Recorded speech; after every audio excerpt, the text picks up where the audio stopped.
What do I do if kids are just coming to Code Club and playing video games? We get this question a lot. Playing is actually a really important part of learning, really for everything, but especially for computers, where a lot of the joy is just figuring out what can you make, what can someone else make with a computer, and you want to see that, you want to experience it. We actually encourage the kids to get out of their chair and find someone else in the room and play the game that someone else in the room has created.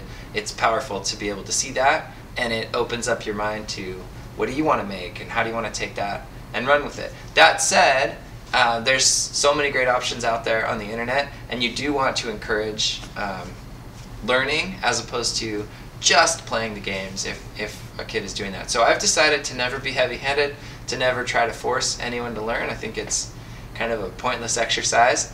But there are things you can do as a facilitator to really encourage the desire to learn something. And one of those things is to ask a lot of questions. The simple question I always ask is, what are you working on today? What are you making? Show me what you're making. And if they're just playing a game, they've got nothing to show.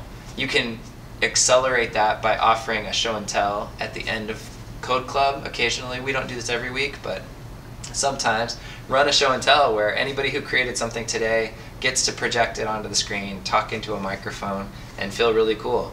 You can add prizes, you can add buttons, you can add ribbons, making that carrot, that incentive for somebody to really learn and make something.